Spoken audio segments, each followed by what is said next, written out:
biar kita enggak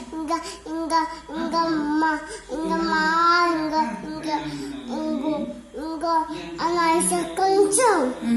Siapa itu yang menebusnya? Tuhan Yesus. Bukan kita ya, dosa-dosa kita di Tuhan Yesus ya menang. Oh, Tuhan Yesus yang tebus dosa kita. Karena adik bisa gak tebus dosa adik sendiri? Gak bisa ya. Tuhan Yesus yang bisa. Tuhan Yesus yang bisa, betul. Tuhan Yesus yang hebat. Iya, Tuhan Yesus yang hebat. Tuhan Yesus baik gak? Baik. Adik sayang gak sama Tuhan Yesus? Sayang, adik gemes. Ah, gemes.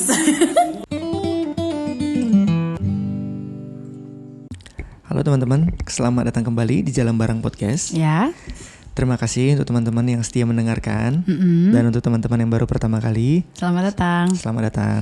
Ya. Ini Bobby. Ya, saya Bobby. Ini Sepri. Ya, oke. Dan kalau teman-teman mau klik tombol subscribe untuk bisa tahu episode-episode selanjutnya, boleh banget. Ya. Nah, hari ini kita membahas apa nih? Karena kemarin itu dalam minggu ini kita merayakan Hari Anak Nasional, Ya, kita juga mau membahas seputar anak. betul. Ya. Jadi agak-agak relate nih. Agak-agak relate. Benar. Apalagi juga temanya Hari Anak Nasional tahun ini tuh menarik gitu, Apa yaitu itu, Pi? kalau dilihat logonya yang ada 3 anak terus gini gitu, hashtag itu gembira di rumah gitu, atau ada juga hashtag anak terlindungi Indonesia maju gitu. Jadi memang ini mungkin ada pastilah ada korelasinya dengan pandemi kita sekarang ini ya. Banget, jadi anak-anak pasti semua kegiatannya mostly belakangan ini pasti di rumah, mulai dari sekolah terus main ibadah gitu, sesuatu yang mungkin kita dulu sebagai anak-anak nggak pernah ngerasain gitu, tapi mereka nih anak-anak yang dapat kesempatan yang unik nih sama Tuhan di masa anak-anak mereka yang harusnya mungkin yang mereka pengen explore banyak di luar, tapi gara-gara pandemi ini mereka masih tetap tinggal di rumah gitu. Nah, tapi kami ngelihat kok ini menarik ya gitu. Maksudnya kalau boleh dibilang ini mungkin blessing in disguise juga nih. Benar anak-anak banget. bisa back to their home lagi. Dan masing-masing rumah sekarang, masing-masing keluarga balik lagi nih mengenal atau mengevaluasi ulang value keluarga gitu. Dan secara khusus di dalam tumbuh kembangnya anak-anak gitu. Bener banget. Dan orang tuanya pun memang work from home juga kan? Iya, mostly ya. Walaupun sekarang juga udah banyak. Sekarang udah banyak yang kembali ke kantor. Balik lagi ke kantor gitu. Nah, oke, ngomong-ngomong soal anak, apa yang dulu Anda ingat ketika Anda belajar kedokteran soal anak-anak? Nih pasti ada satu jargon yang itu. Apa tuh? Anak itu bukanlah miniatur orang dewasa. Betul. Ya, jadi bukan versi mininya kita adult. Jadi anak-anak itu beda ya. Iya benar. Dulu tuh selalu banget ditekankan setiap kali kita ada di stase pediatri atau apapun yang berhubungan dengan anak, tuh selalu ditekankan anak-anak tuh bukan dewasa kecil. Jadi bukan artinya kebutuhannya orang dewasa terus kalau ke anak ya udah tinggal ubah porsinya, nggak sesederhana itu, karena kebutuhan anak tuh berbeda. Gitu. Kondisinya anak juga berbeda. Anak-anak itu kan per definisi 0 sampai 18 tahun ya. Nah, jadi di dalam range usia tersebut mereka tuh mengalami yang namanya pertumbuhan dan perkembangan secara fisik dan secara emosional, secara mental gitu ya. Makanya itulah juga sebabnya kenapa kalau punya anak tuh orang tua di-encourage untuk pantau terus nih tumbuh kembangnya. Sesuai enggak sama kurva gitu, sesuai dan usia mereka. Iya, sesuai sama usia mereka apa enggak dan segala macamnya gitulah. Mereka punya kebutuhan yang spesifik berdasarkan usia mereka gitu ya. Dan mereka mengalami kondisi yang unik sih menurut aku kalau anak-anaknya dari sejak anak. Maksudnya anak-anak aja kan ada yang early childhood, late childhood, pre-adolescence, terus ada adolescent sampai akhirnya adult gitu kan. Dan di masing-masing fase itu mereka mengalami berbagai macam perubahan fisik, perubahan emosional, perubahan mental sampai akhirnya nanti mereka jadi orang dewasa yang utuh. Dan itulah kenapa penting banget untuk kalau istilahnya parenting sekarang membersamai selama masa anak-anak ini gitu. Nah, tapi uniknya guys di Jalan Bareng Podcast kita nggak hanya terkungkung dalam tumbuh kembang secara fisik dan juga mental, emosional. Kita juga membahas tumbuh kembang di ranah spiritual. Nah ini sebenarnya caveat ya bahwa episode ini kita nggak bakal ngebahas bagaimana membuat MPASI gitu ya. Apakah anak 4 bulan boleh minum apa madu air putih? yang lagi ini happening sekarang, bukan ya, tapi di sini kita akan membahas satu realm yang lain gitu. Realm yang juga adalah ada di dalam diri anak-anak, yaitu spiritualitasnya nggak boleh kita lupakan gitu. Bener banget. Nah, kalau ngomongin spiritualitas, nah karena kita di iman Kristen pasti kita balik lagi ke Alkitab dong, ya kan? Nah, dalam Alkitab itu sendiri sebenarnya cerita tentang anak-anak tuh banyak, ya kan. Kadang-kadang kita sebagai orang dewasa waktu kita baca Alkitab, kita suka memposisikan Alkitab ini ditujukan untuk orang dewasa. Padahal dalam Alkitab tuh aku ingat banget ada artikel pernah aku baca, nggak ada child section di dalam Alkitab. Berarti seluruh Alkitab itu juga bisa dikonsumsi dan bisa dinikmati sama anak-anak juga. Dan pada faktanya juga dalam Alkitab banyak juga cerita tentang anak-anak di Perjanjian Lama. Contohnya Ishak kecil yang maksudnya dia lahir di usia tuanya Abram dan Sarah gitu. Tapi habis itu Tuhan minta dia dipersembahkan dan Ishak taat gitu kan pada kondisi itu. Kemudian ada juga Samuel kecil ya kan, yang setelah disapi sama Hana diberikan ke imam gitu. Kemudian ada juga Musa ya kan, yang proses kelahiran dan masa bayinya sangat spektakuler. Kemudian ada siapa lagi? Yusuf ya, yang waktu masih usia ya terbilang kanak-kanak juga lah gitu. Daud kecil ya kan, mengalahkan Goliat gitu. Dan itu di Perjanjian Lama. Banyak lagi, ada juga ini budaknya perempuannya Naaman. Nah itu kan sebenarnya little girl ya. Ya itu juga dan itu membawa pengaruh besar loh. Ya kan, kisahnya si anak kecil perempuan ini. Kemudian kalau di perjanjian baru juga Tuhan Yesus sendiri nih bahkan yang berinkarnasi, menjadi manusia dan mengawalinya. Jadi bayi dulu gitu, nggak datang tiba-tiba langsung menjadi orang dewasa. Hero ini ya, entrance hero. Iya. Hero entrance. Yang ketor gitu ya. Iya, dan itu thankfully sih Tuhan Yesus datang menjalani proses menjadi anak-anak juga, walaupun dalam Alkitab nggak dijelaskan, nggak dirunut gitu ya, dan bukan kayak biografi juga gitu. Tapi meskipun ada orang-orang yang coba menganalisa the missing years of Jesus dari umur 12 sampai 30. Oh ada ya? Ada itu di YouTube Maya bertebaran.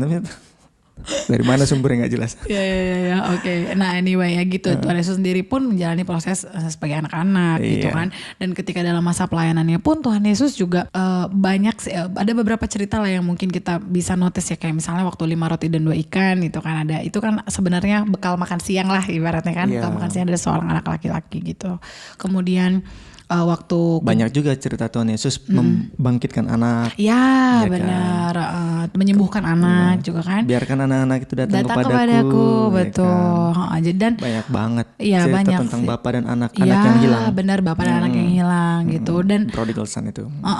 Gitu. Terus juga rasul-rasul pun sama ya, Paulus juga banyak di dalam surat-suratnya juga menekankan banget hubungan bapak dengan anak. Janganlah bapak-bapak membuat anak-anaknya sakit hati misalnya seperti itu. Jadi menurut kami sih anak-anak tuh punya special place juga di dalam konteks cerita Alkitab kayak gitu. Jadi kita udah bisa simpulkan bahwa semua isi Alkitab itu bisa dikonsumsi untuk anak-anak juga. Ya. Jadi bukan section-section yang kita bilang tadi itu aja yang kita sodorkan tapi betul, kita hanya mau memberikan contoh bahwa ada juga loh kisah anak-anak yang di dalamnya Tuhan merancangkan redemptive story-nya itu. Dan itu semua bukan kisah-kisah yang kepisah ya, berdiri sendiri tapi itu nyatu menjadi satu kesatuan di mana Tuhan akan mendatangkan juru selamat, yaitu Kristus untuk menjadi Tuhan dan juru selamat kita. Perlu juga kita sampaikan bahwa anak-anak ini pun juga ciptaan Tuhan, imago Dei, yang juga jatuh ke dalam dosa, dan mereka pun butuh mendengarkan yang cerita tadi itu, redemptive story itu, supaya dari cerita-cerita itu mereka bisa mendengar keselamatan, dan jiwa mereka bisa diselamatkan, mereka kembali ke citra Allah yang semula. Ya karena kalau kita nggak akan pernah bosan teman-teman, kita ngomongin kejadian 1, 2, tapi ada kisah kejadian 3, dan dari situ sampai ya sekarang itu dosa tetap menggerogoti kehidupan kita. Namun terpujilah Allah, kita punya juru selamat dan penyembuh, yaitu Kristus yang menyelamatkan. Dan cerita ini pun harus dinikmati oleh anak-anak, dan mereka pun harus tahu sejak mereka bisa mendengar, memahami kata-kata yang keluar dari mulut kita gitu, atau mother tongue-nya lah gitu. Jadi supaya mereka tuh tahu siapa diri mereka tuh manusia berdosa, mereka butuh keselamatan, dan akhirnya kelak mereka bisa menerima Kristus sebagai juru selamat mereka. Ya, setuju. Dan itu tuh kita sampaikan sesuai dengan tahapan perkembangan mereka. Benar gitu. sekali. Jadi bukan kita kayak menyamakan, maksudnya bukannya kita kayak nyekokin mereka dengan kayak kuliah teologi, bukan. Nah, jadi bagaimana ya caranya menyampaikan konsep yang sangat kompleks ini gitu kepada anak-anak supaya bisa ditangkap sesuai dengan tahapan usia perkembangannya mereka gitu. Iya. Dan nggak bisa satu kali hit gitu sih ya. Iya, betul. Dan jadi kayak apa ya kalau dan anak. ini proses sih gitu. Dan kita juga harus kayak keep in mind bahwa anak-anak tuh dari 0 sampai 18 tahun itu kan mereka pola pikirnya juga akan terus berkembang kan sesuai dengan usianya. Dan jadi hal ini tuh harus terus-menerus kita ulang-ulang. Seperti yang ada di ulangan 6 ayat 4 sampai 9. Iya, nanti mungkin teman-teman bisa baca ya sendiri. Tetapi di dalam ulangan 6 ayat 4 sampai 9 itu di state dengan jelas gitu bahwa ada nih yang harus disampaikan oleh orang tua, yang harus diajarkan berulang-ulang dalam waktu makan, waktu duduk, waktu lagi berkegiatan di rumah dalam hal-hal yang sederhana. Hal yang paling penting ini yaitu Tuhan itu Esa dan kasihilah Tuhan Allahmu dengan segenap hatimu, kekuatanmu itu harus disampaikan terus berulang-ulang dari orang tua kepada anaknya. Dan itu adalah menurut kami pemberian yang paling penting gitu dan yang paling ultimate yang bisa dilakukan oleh orang tua kepada anak-anaknya. Nah, pertanyaan kan gimana dong gitu ya kan caranya gitu. Nah, kita udah elaborate sih ada beberapa hal yang mungkin bisa diterapkan. Tapi keep in mind juga ya teman-teman bahwa kami juga pengalaman parentingnya masih seumur jagung gitu. Anak-anak kita juga masih secuil kuku nih. Iya, anak-anak kita juga masih kecil-kecil banget dan kita juga perlu terus belajar gitu. Tetapi hal-hal ini yang nantinya akan kita sampaikan ini adalah apa yang kita udah dapat dari beberapa buku gitu yang kita baca dan juga dari pengalaman orang-orang para senior yang sudah lebih dahulu. Betul, orang-orang tua berjalan. Orang-orang tua yang kita udah lihat udah berjalan terlebih dahulu di jalan ini gitu. Nah, yang pertama apa teh? Yang pertama untuk overarch semua 4 hal ini kita jadi rangkum pada 4 hal. Jadi kita harus sadari bahwa menjadi orang tua itu adalah seperti kita lari maraton. Ya. Kita nggak bisa sprint. Misalnya seminggu kita kasih tahu cerita tentang firman Tuhan. Setelah itu ya 70 tahun kehidupanmu nak, kamu nggak urus lagi gitu. Jadi hanya kayak ya akhir entrance kali inilah aku ajarin kamu ya, habis itu kamu belajar sendiri, nggak mungkin kan. Setuju. Ya, ini jadi overarch ini yang harus kita pahami bahwa kita akan pasti jatuh bangun ketika menjalaninya, tapi sadar ada anugerah Tuhan yang akan menolong kita untuk berlari menyelesaikan hal ini. Jadi yang pertama itu menyadarkan mereka, yaitu anak-anak si kerucil-kerucil yang imut-imut lucu ini, atau anak-anak yang teen, teens ya, bahwa mereka itu adalah manusia berdosa. Nak, kamu itu bukan orang baik. Wah, ini kayaknya duck break gitu ya. Ya tentu kita nggak ngomong kayak begitu gitu ya. Cuman ngeri juga kalau masih berasema kamu kan orang baik, langsung mereka kayak gitu. Ya, tapi perlu disadari sih kayak Sifra, you are not a good girl gitu. Syama, you are not a good girl gitu. Kamu itu nak, misalnya waktu kamu gagal, kamu kesel, marah, ini kan sering banget kan. Waktu dia marah, kakak kesel. Kenapa sih kakak itu jadi kesel? Kakak kan tadinya mau baik gitu. Nah jadi kayak dia merasa tuh dengan kekuatan dirinya sendiri atau sesuatu yang dari dirinya, dia berusaha menyenangkan kamu lah, mamanya, untuk jadi baik. Kita ingatkan dia, itu bukan dari kamu loh, kebaikan itu kamu nggak bisa produce sendiri, hasilkan sendiri, dan itu datangnya daripada Tuhan itu. Karena sifat natural manusia itu adalah dosa. Kamu tuh dari kecil udah berdosa gitu. Iya. Kamu udah dikandung di dalam dosa. Iya, dikandung dalam dosa. Ya, kita ingatkan lagi, sebenarnya dengan kita membahasakan secara sederhana gitu, kita udah memberitahukan Roma 3:23 sebenarnya. Iya kan. Nah, makanya juga banyak pertanyaan yang waktu di episode yang tentang marah. Itu kan Sifra sempat sebut kenapa ya, kan aku nanyakan kenapa ya manusia tuh marah gitu.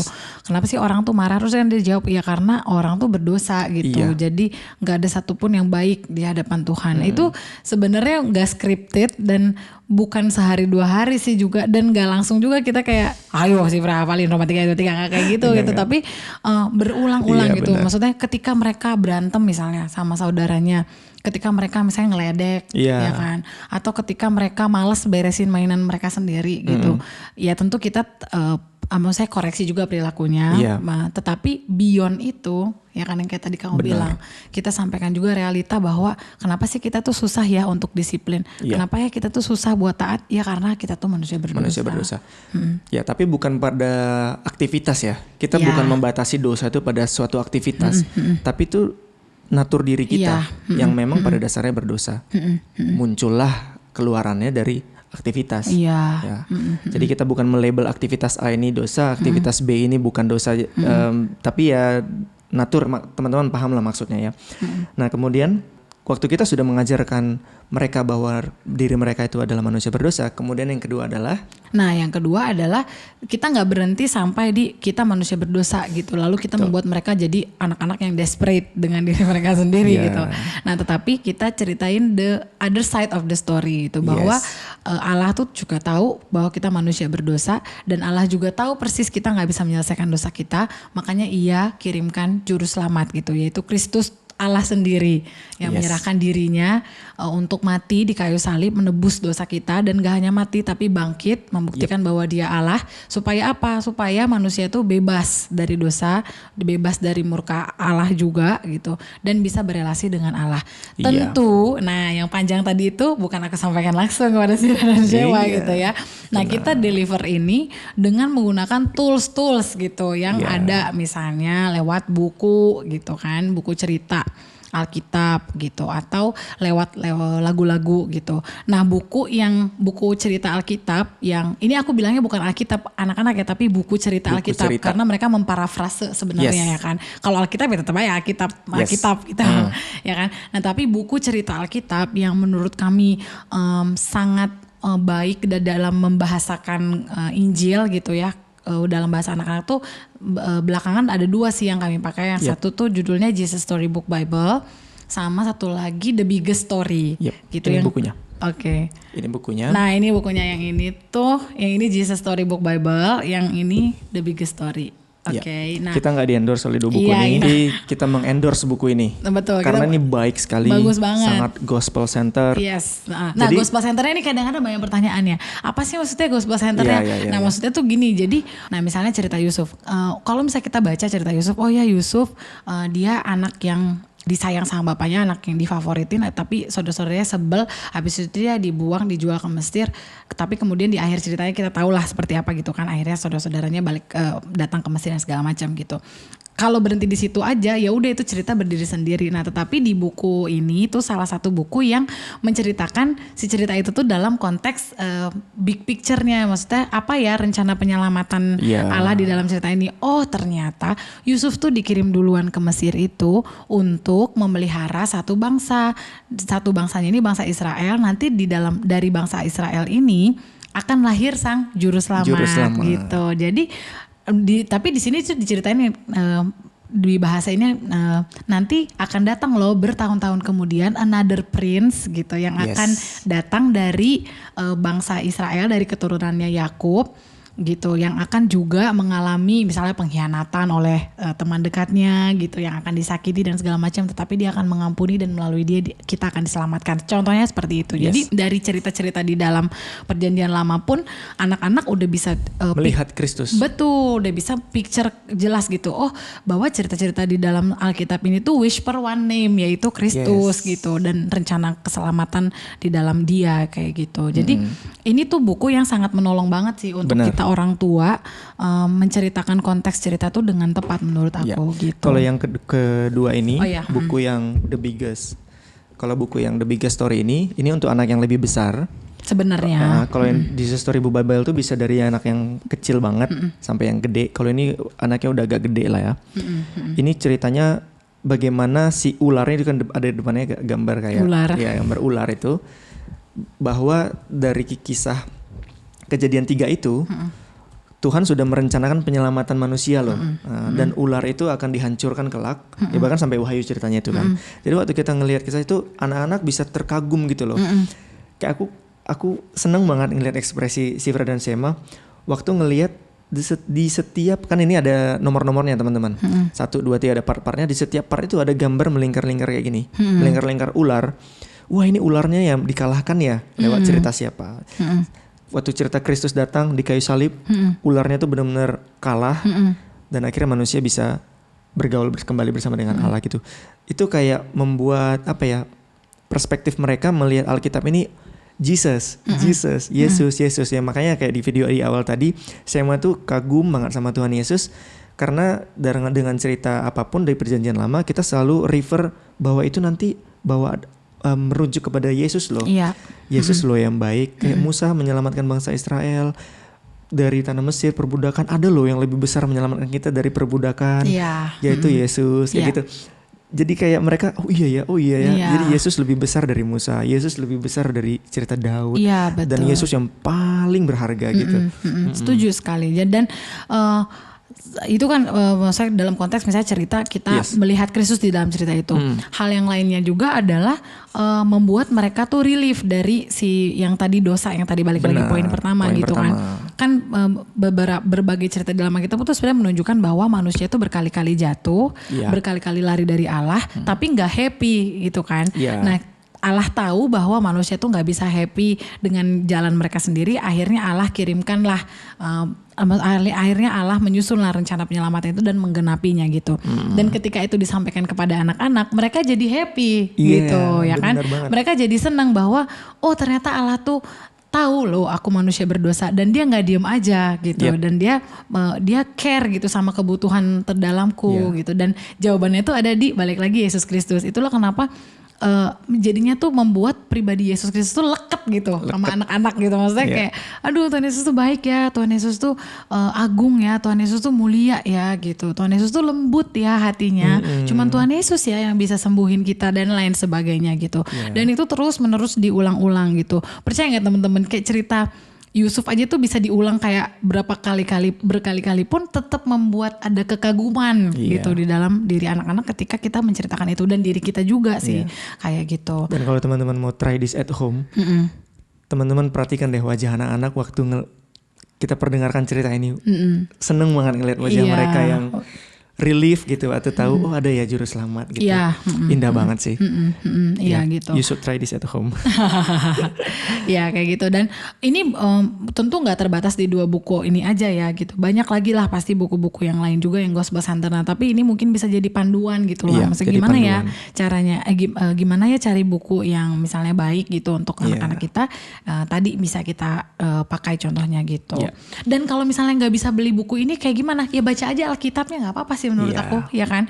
Baca aja, dan yang paling penting untuk dibacakan juga itu sebenarnya Alkitab itu sendiri gitu kan. Begitu. Kemudian yang ketiga yaitu turn their eyes upon Jesus. Ya, jadi ketika mereka sudah sadar diri mereka berdosa, ada penyelamatnya, arahkanlah mata mereka kepada si juru selamat itu, kepada Kristus. Jadi linknya itu nyambung gitu. Jadi waktu mereka, oh iya, aku tuh jahat, aku tuh suka marah-marah, tapi ada yang bisa nolong aku. Kayak si Ade itu. Apa? Si Shema kalau misalnya kayak dia kesel sama kakaknya, dia selalu akan reflect, Ade itu pengen baik sebenarnya. Jadi langsung, Tuhan Yesus, Ade pengen baik, kayak gitu kan. Jadi selalu waktu dia gagal, dia jatuh, dia selalu minta tolong gitu, dan minta pertolongan. Jadi nggak kayak, aduh aku harusnya baik nih gitu. Jadi aku harusnya berjuang lagi nih. Jadi kayak ngumpulin skor gitu. Benar. Padahal kan hidup kita kayak bukan ngumpulin poin ya kayak. Terus kayak nanti kalau mengalahkan musuh terakhir poinnya plus 1000. Enggak. Tuhan sudah memberikan semuanya, dan kita tinggal memohon kepadanya menolong kita dalam kejatuhan-kejatuhan kita, bahkan untuk anak-anak sekalipun ya. Iya benar. Kemudian yang keempat. Nah, yang kemudian yang paling penting juga adalah selain kita menceritakan cerita-cerita tersebut, kita perlu juga membangun suasana yang di rumah ya, di mana spiritualitas tuh bisa tumbuh dengan mudah dan dengan subur gitu. Ya kayak tadi lah, misalnya selain bercerita, ketika ada momen-momen apa itu kita bisa tarik ke spiritual realm. Misalnya waktu mereka berantem, ya kita selesain dulu ya, jangan berantem, ayo time out, tenangkan diri, minum misalnya. Tapi abis itu ketika udah tenang, jangan lupa juga itulah tempatnya kita training fieldnya gitu. Jadi kayak di momen itu kita langsung masukin tuh misalnya tahu nggak kenapa kamu tuh selalu kesel? Kamu pengen sayang kan sama adik, tapi kamu tuh kesel. Kenapa ya? Iya itu tuh karena dalam hati kita tuh ada yang ngeganjel. Nah namanya tuh dosa. Kita tuh nggak bisa selesaiin and so on gitu. Itu sebenarnya udah mengajarin Roma 7. Iya. Iya kan? Iya jadi dan itu kan ketika misalnya mereka dalam tanda kutip gagal gitu ya. Atau ketika misalnya mereka berhasil, mereka ada accomplishment apa gitu misalnya. Itu kita bisa juga tuh tarik ke spiritual realm. Oh iya ya kamu pasti bangga ya. Kamu udah bisa A, B, C gitu. Puji Tuhan ya. Tuhan pakai kamu, Tuhan tolong memberikan anugerah. Iya, Tuhan tolong kamu ya gitu misalnya. Atau kayak misalnya kita pernah tuh yang suatu kali tuh mereka berantem. Ini ya sorry ya kalau balik-balik berantem ya karena emang masalah sehari-hari itu nih. Ya, beneran mereka berantem gitu tapi gak ada yang baku hantam. Jadi kayak masing-masing tuh langsung kabur terus kayak gitu.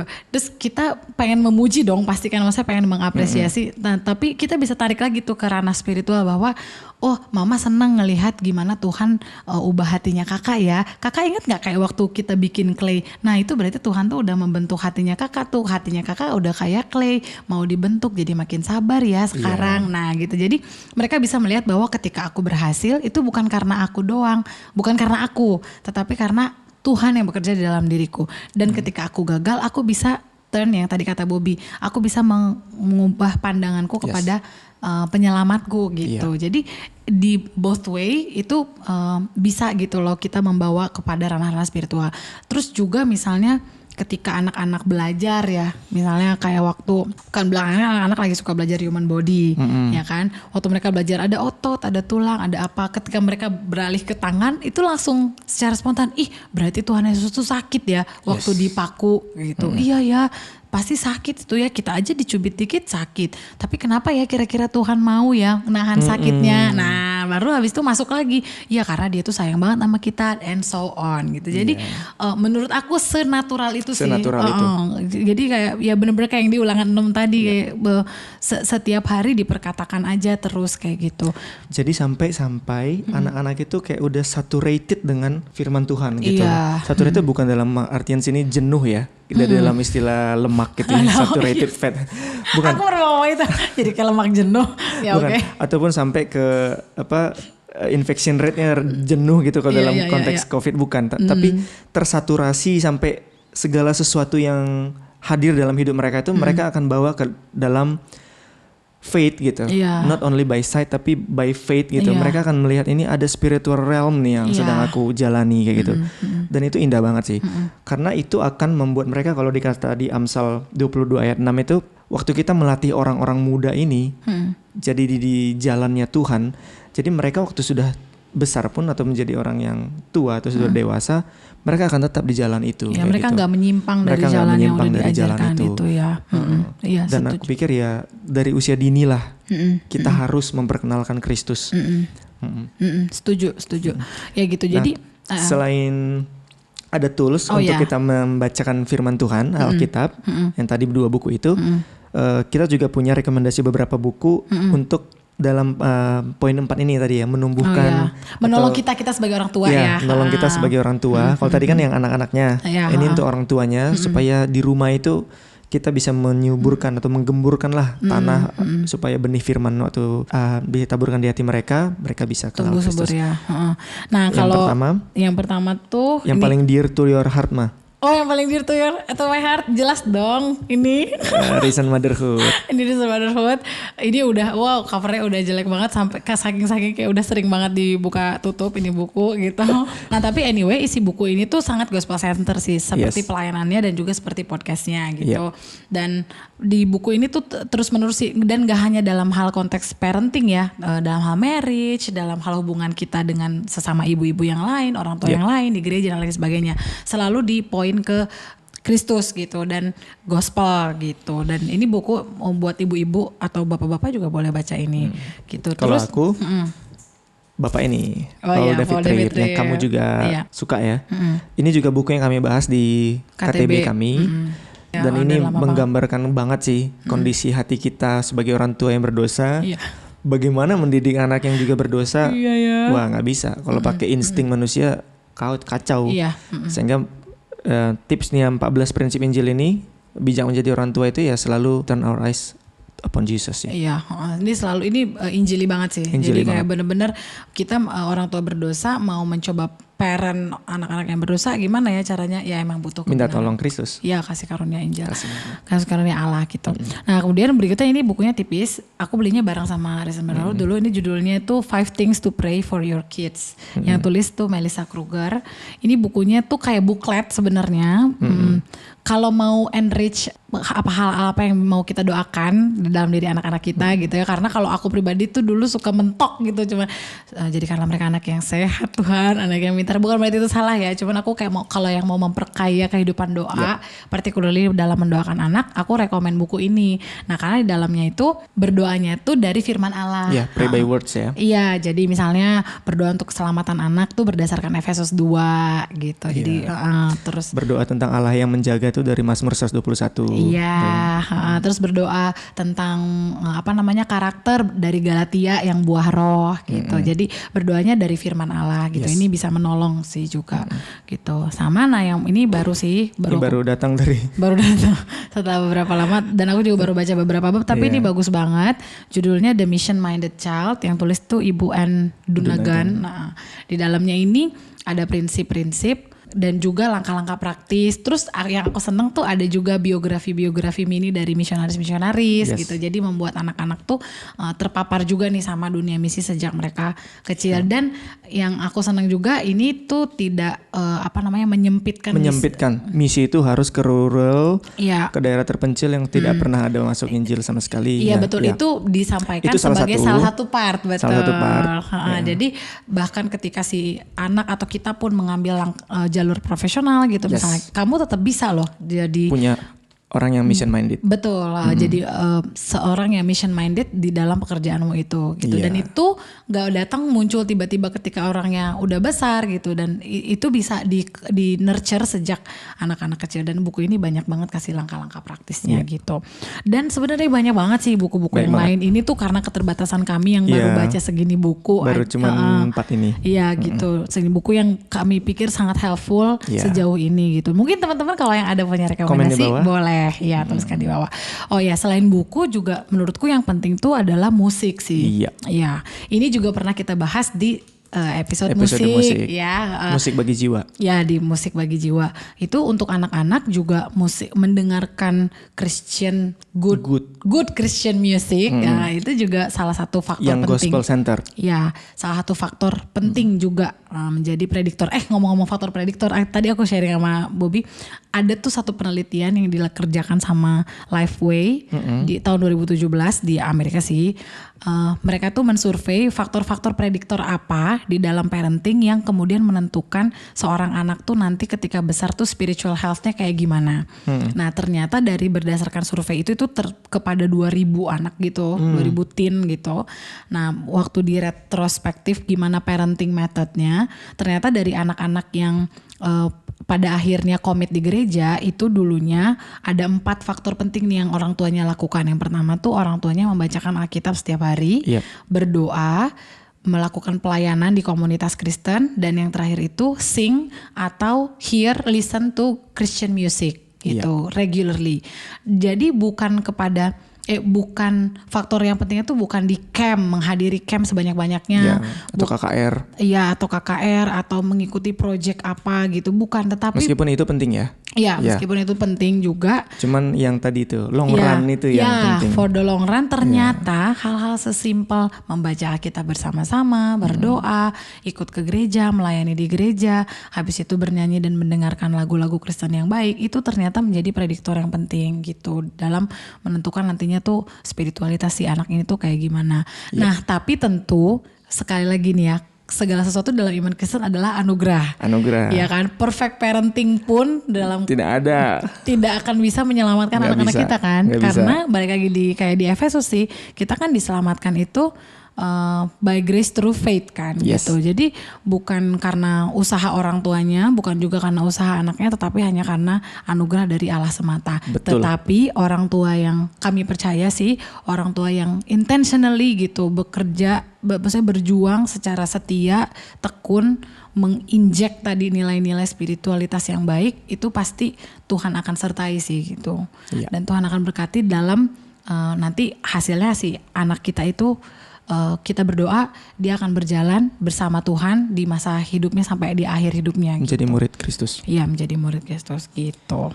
Ya, jadi aku pikir kebenaran ini itu membebaskan banget bahwa pemberian terbaik itu nggak harus sesuatu yang barang mahal, barang yang anak suka secara bentuk yang dia bisa lihat, tapi yang tadi tuh, yang sifatnya kekal, tidak dapat dinilai dengan apapun, yaitu Kristus, Sang Juru Selamat buat jiwa mereka. Iya. Ya, dan bagaimana tadi 4 poin itu baik banget, bisa dilakukan oleh orang tua, dan juga untuk teman-teman yang belum memiliki anak, berencana punya anak, dan bahkan yang masih single, kalau bergaul dengan anak-anak di sekitar kita, ataupun waktu peran kita menjadi guru sekolah minggu. Iya, benar. Jadi waktu kita punya sebagai perspektif tante, ini, sebagai om. yes betul, punya perspektif ini, kita jadi teladan buat mereka itu, memberikan gambaran tentang iman Kristen yang whole package, yaitu Kristus yang mati buat mereka, buat kita dan buat mereka, itu akan membuat a glimpse of heaven tuh buat mereka, dan mereka akan lebih mudah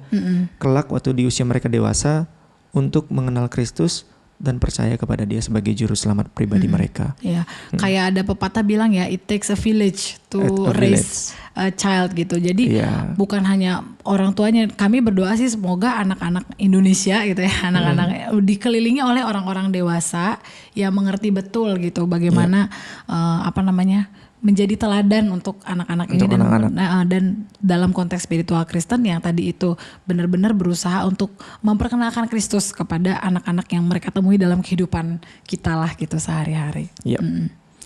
Jadi untuk penutup, teman-teman, kita ngomong tadi tumbuh kembang, ya tumbuh kembang penting dalam hal fisik, mental, emosional, spiritual. Tapi yang terbaik tadi pemberian yang tadi kita sudah bicarakan panjang lebar. Dan balik lagi kalau ke lagunya Hari Anak Nasional kemarin tuh, hashtagnya kan tetap di rumah ya. Liriknya tuh, kutanya ayah kapan ku sekolah, katanya tetap di rumah. Kutanya ibu kapan ke rumah temanku, katanya tetap di rumah. Jadi pandemi ini ya blessing buat kita, tetap di rumah. Dan sebagai keluarga, di rumah kita bisa menghadirkan kerajaan Allah, nilai-nilai yang baik dari gospel, dan akhirnya anak-anak tuh bisa mengenal diri mereka dan mengenal siapa Tuhan dan Juru Selamat mereka. Ya, oke. Baiklah, itu saja teman-teman untuk episode kali ini. Sampai jumpa lagi di episode berikutnya ya. Bye. Bye.